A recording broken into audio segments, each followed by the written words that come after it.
ഞാനൊരു 4 കിലോ കുറഞ്ഞു. എന്താ പറ്റിയേ? ക്ഷീണിച്ചല്ലോ, ഭയങ്കരമായിട്ട് ക്ഷീണിച്ചല്ലോ, മുഖത്ത് തുടിപ്പ് പോയല്ലോ, പ്രസാദിപ്പ് പോയല്ലോ, കണ്ണ് കുഴിഞ്ഞു പോയല്ലോ. ഇതിൽ പ്രധാന ചോദ്യം എന്തെങ്കിലും അസുഖമുണ്ടോ എന്നുള്ളതാണ്. ഈ ചോദ്യം കേട്ട് കേട്ട് കേട്ട് കേട്ട് കേട്ട് എനിക്ക് ആദ്യം പിടിച്ച് ഞാൻ കഴിഞ്ഞ കുറച്ച് നാളുകളായിട്ട് ആശുപത്രികളിലൊക്കെ കയറി ഇറങ്ങി ബ്ലഡ് ടെസ്റ്റ്, മറ്റേ ടെസ്റ്റ്, മറിച്ചേ ടെസ്റ്റ്, എക്സ്റേ, സ്കാനിങ്, മറ്റേ കോപ്പി, അൾട്രാസൗണ്ട് എന്നൊക്കെ പറഞ്ഞില്ലാത്ത എല്ലാ ടെസ്റ്റും ചെയ്തു. പക്ഷെ കുച്ച് നഹി, സബ് ഡോക്ടർമാർ പറഞ്ഞു no worries, you are perfectly alright. ഈ 4 കിലോ തടിച്ചിരുന്ന സമയത്ത് എന്നെ നോക്കി പറഞ്ഞു, ടി വിയിൽ കാണുമ്പോൾ ഭയങ്കര വലിയ സൈസാണ്, കുറച്ചൊരു ഒരു പൊടിക്കൊന്ന് മെലിഞ്ഞിട്ടുണ്ടെങ്കിൽ നല്ല ഭംഗിയായിരിക്കും എന്ന് പറഞ്ഞിട്ട് ഞാൻ വളരെയധികം കഷ്ടപ്പെട്ടിട്ടാണ് ഈ പറഞ്ഞൊരു 4 കിലോ കുറച്ചത്.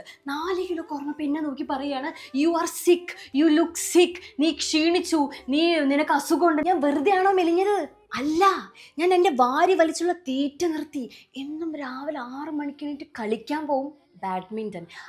വൈകിട്ട് 6 മണിക്ക് ശേഷം ഭക്ഷണം ഞാൻ കഴിക്കാറില്ല. തടിച്ച ആൾക്കാരെ നോക്കിയിട്ട് ഒന്ന് മെലിഞ്ഞാൽ നന്നായിരിക്കും എന്ന് പറയും, മെലിഞ്ഞ ആൾക്കാരെ നോക്കിയിട്ട് എന്തോ അസുഖമുണ്ട് കേട്ടോ, എന്തോ അസുഖമുണ്ട്, ക്ഷീണിച്ചു, കണ്ണ് കുഴിഞ്ഞു പോയിട്ടുണ്ട്, ഒന്ന് ശ്രദ്ധിക്കണേ എന്ന് പറഞ്ഞ് നമ്മൾ ആദ്യം കയറ്റും. പെട്ടെന്നുള്ള വെയിറ്റ് ലോസിൻ്റെ റീസൺ എന്താണെന്ന് ഗൂഗിളിനോട് ചോദിച്ചപ്പോൾ ഗൂഗിൾ എൻ്റെ അടുത്ത് പറഞ്ഞത് ക്യാൻസർ മുതൽ എയ്ഡ്സ് വരെ ആവാം. അപ്പം എൻ്റെ ഈ കഥയുടെ ഗുണപാഠം എന്താണ്? നമ്മൾ തടിച്ചാലും നമ്മളെ പറ്റി പറയും, മെലിഞ്ഞാലും നമ്മളെ പറ്റി പറയും, നമ്മൾ പൈസക്കാരായാലും നമ്മളെ പറ്റി പറയും, നമ്മൾ പാവപ്പെട്ടവരായാലും നമ്മളെ പറ്റി പറയും.